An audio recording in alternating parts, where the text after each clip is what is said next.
Day 38 सकाळी सकाळी मँडीने call केला विश करायला, तर त्यानेच जाग आली. कॉफी आणि ब्रेकफास्ट नंतर गावाला मम्मी डॅडींना कॉल केला. अक्सा आणि हापूस यांना दोघांना बघितलं. कॅमेरा सेट करेपर्यंत 2 मिनिटं मॅडमना सरळ उभं राहत नव्हतं. आम्ही निघालेलो आमच्या बर्थडे लंचसाठी बाहेर. फटाफट बाईक पळवली आणि आपण पोहोचलो द ऑर्चिड हॉटेल, जे एअरपोर्टच्या आतमध्ये आहे. आज बुफे खायची इच्छा होती, सो बराच वेळ नेटवर रिसर्च करून आम्ही इथे यायचं ठरवलं. एकदम ओल्ड स्कूल आणि विंटेज टाईपची वाईब होती आणि सेंटर ऑफ अट्रॅक्शन होतं हे वॉटर स्ट्रक्चर. फर्स्ट फ्लोअरवर रेस्टॉरंटमध्ये पोहोचलो आणि आता मेनू बघा. सूप बरोबर ब्रेडचे प्रकार प्लस एवढी मोठी सॅलडची रेंज होती. मग काही ॲपेटायझर्स, इथे नॉनव्हेज सेक्शन होतं, व्हेज सेक्शन त्याहून मोठा आणि मग लास्टला स्वीट्स प्लस चाट आणि पास्ताचं लाईव्ह काउंटर. फर्स्ट राऊंड होता ॲपेटायझर आणि सॅलड, सेकंड राऊंड होता मेन कोर्स ज्यामध्ये बऱ्याचशा गोष्टी ठुसल्या आणि लास्ट राऊंड स्वीट्स.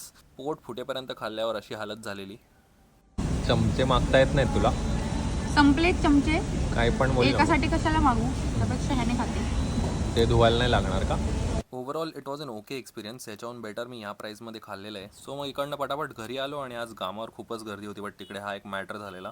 तिकडनं आटपून काकूने ओळायला बोलवलं, तिकडे गेलो आणि मग आपला दिवस असा संपला. भेटू उद्याच्या व्लॉगमध्ये. बाय.